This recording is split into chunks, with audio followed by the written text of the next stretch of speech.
Hello, wonderful people. This is Tom Check with Choice Coaching, where we help you unlock your inner awesomeness. And today I'm talking a little bit about plans.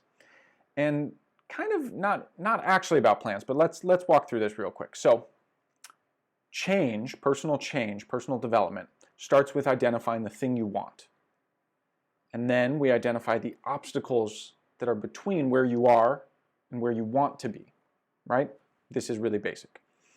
Then we create a plan for how to overcome the obstacles based on where we are today, right? This is not rocket science. This is something we naturally do.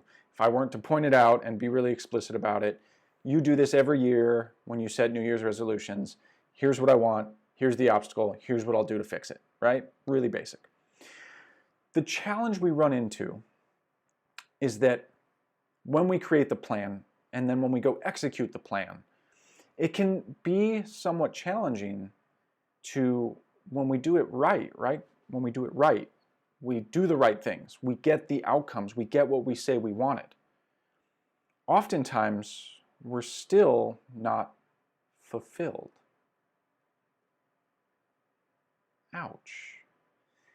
I put in all this effort, not just identifying what I want and what the obstacles are and building this plan and then doing all the really hard, challenging work of executing the plan day in, day out when I don't necessarily want to. I want to eat the cupcake and my outcome is more important, my losing weight, right? And so I do it and I get the outcome that I want. I lost the 20 pounds. I stopped smoking the cigarettes. I got the promotion. I became more social, whatever your thing is. And so many of us get to that outcome and we recognize, shucks, I'm still not happy. I'm not fulfilled. I'm not filled with joy on a regular basis. I'm not even really all that much happier than I was beforehand. And the pain, like the challenge of sitting in that space, of having expended all of that energy and really, amazing, celebratory worthy energy that you put out, and to not feel fulfilled is really heartbreaking. And so as we build our plans, as we execute our plans, as we create action, it's really important not just to reflect on, did I accomplish the goal?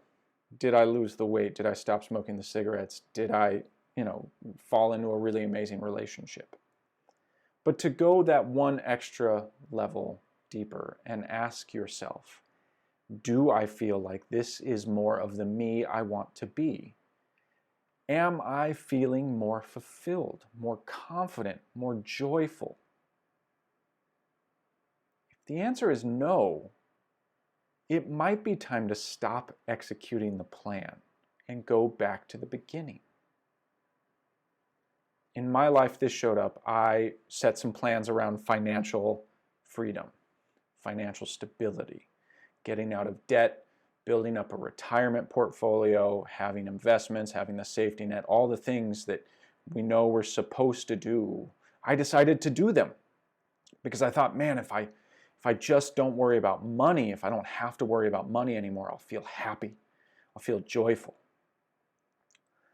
And for me, what I ended up doing is I executed the plan so well. I was pinching all my pennies. They were all going into retirement. I was not going to Starbucks anymore because I knew that that couple bucks a day would fund my retirement. And what I started to notice is that I wasn't going out with friends anymore because I needed to save the money. But then I got really lonely. And it turns out that maybe the financial aspect, I took it too far, right? I executed the plan too well. And I executed it so well that I didn't have a social life anymore because I didn't want to go out for dinner when I could cook for less. I didn't want to go to a birthday party where I would have to buy presents for people because I needed to save the money on those presents for something that mattered more, that was going to, be my future. But then I lost my present. And that's natural. We all do that. It's a balance.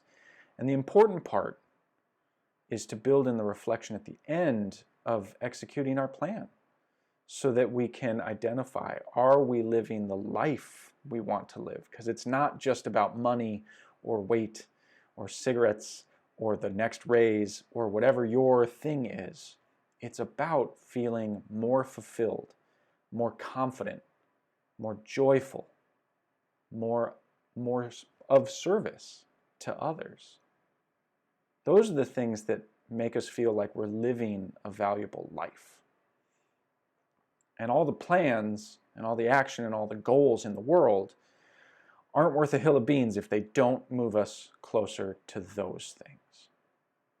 So your invitation today is to start to identify what's underneath your goals. What are you hoping to feel more, to be more as a human through those goals? And then as you build your plan and as you execute your plan, check in with yourself. Don't just reflect on, am I getting the outcomes of the goal? Identify, am I getting the life I want? There's no way to measure this, and that's why it's so challenging. We love measurable outcomes. We're taught that that's the way we know to succeed. But measurement falls short when we're talking about fulfillment. Measurement falls short when we're talking about joy, because I'm not going to feel joy no matter how well I execute at life, right? I'm not going to feel joy all day, every day, because that's not how humans work. So it really isn't a measurable thing, because what does 20% happier look like? How could I measure that? How does 10% more confident show up in life? And then do I actually feel 10% more confident, or do I just get those visuals, those measurables, but I don't actually feel confident? Am I falling into imposter syndrome? All of those are totally separate topics for other videos. But today I just want to point out the gap. Measurable outcomes are great. They're needed to keep us in the work. They're needed to keep us on the path. But they can't tell us if we're happy. That takes a separate type of reflection that you need to build time in for. So that's what I've got for you today. It's big, it's bold, and it's really hard to measure. And that's part of the joy. So until next time, stay awesome, do some deep reflection, and I look forward to connecting with you then.